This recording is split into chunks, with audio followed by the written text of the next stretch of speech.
back to Pardon the Holler, and the topic this week, sir.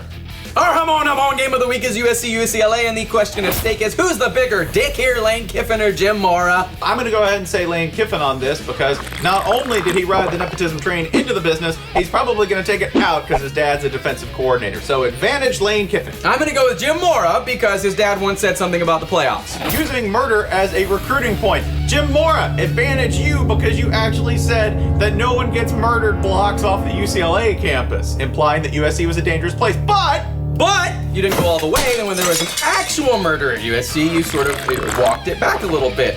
I'm kind of confused by this. It's a lack of commitment, but it's also you're finally f***ing growing up at the age of 50-something. That's awesome. NFL coach, it's a league for men who are babies. Enormous overpaid babies. Let's go ahead and move to the topic of mumbling. Lane Kiffin, with the media mumbling his way out of most things. We like to call that a little bit of move called the Lane Kiffin mumble. Mumble. Jim Mora instead opts for just the as in screaming it at you as he curses you, a student videographer, out in front of the entire football team, along with some PR guy, but PR guys. Seriously, it's a made-up profession. Let's go ahead and go to former employers. Lane Kiffin accused of lying by Al Davis. Is this remarkable? No, Al Davis once accused Moses of lying. Also, would like to point out that Jim Mora once lobbied for the Washington job while employed at somewhere else. I don't even understand why you'd want either job or ever be there. So I guess advantage Lane Kiffin? It's about the only thing Lane Kiffin is good at, and he has bested a worthy foe. So Jim Mora, you've got the bigger dick. Don't shut it in your briefcase on the way out the doors. My dick. That's what Jim Mora does, like every day. Lane Kiffin would be like, my dick. My dick, it hurts so bad. Shut it in a briefcase. I'm just gonna, I'm just gonna buy a new one.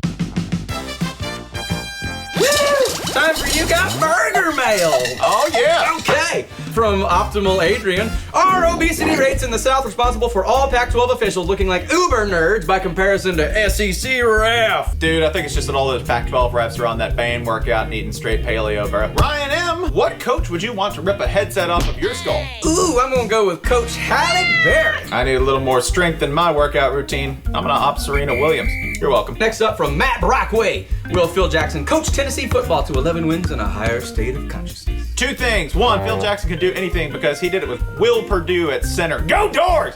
Two, I don't think he can do it without the veteran savvy of Derek Fisher out on the wing, just raining in threes, kicking them, whatever, translate that. And from our friends at Red Cup Rebellion, the finest Ole Miss blog in the world, how mad is the rest of the country going to be when a one-loss Alabama is still in the BCS national title game? That's funny because this could actually still happen because our sport's kind of stupid sometimes. Next up, from Celebrity Hot Tub, where will Jim Grove celebrate Wake Forest victory over Notre Dame? I'm going in one of his many bank vaults, son.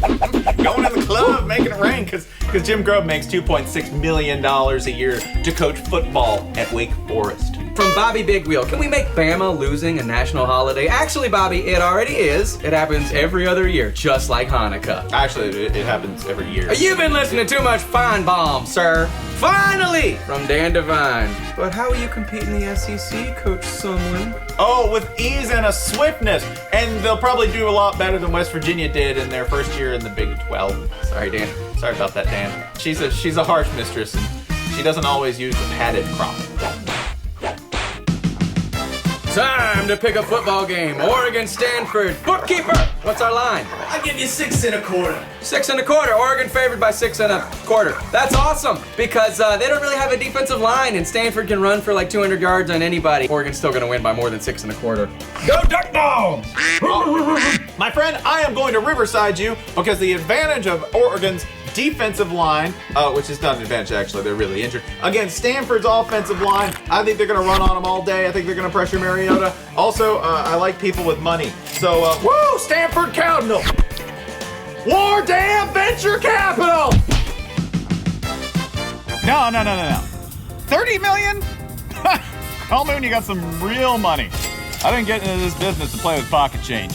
Yeah, I'll see you in Bora Bora next week. All right, toodles. Hi, I'm the Stanford offense. And I'm the Oregon offense! For those of you unfamiliar with Pac-12 football, you might have missed what Oregon was saying there. So let's rewind and look at it in slow motion. Hi, I'm Oregon football, specifically the offense. What we like to do is we like to spread the defense out. We like to attack at a number of different fronts. We use our quarterback, Marcus Mariota, who's very good with both the run and the pass. We get the ball to Colt Lear. Big guy, can catch the ball, can run. We get the ball to Kenjon Barner. He's virtually indestructible. His arm fell off, and he just carried the football anyway with his ghost arm. We're going to try to attack Stanford's defense, but I gotta go. So, the best comment this week goes to user Yellowpool. Yellowpool, please get in touch with us via email, and we will send you this fine American koozie. Contest is still on for this week. Leave us the best comment below with your nickname for the Oregon offense, and we will spay or neuter your cat the old-fashioned way and send you another koozie. And we'll also spay and neuter your cat with an axe. Cats, they'll just make more.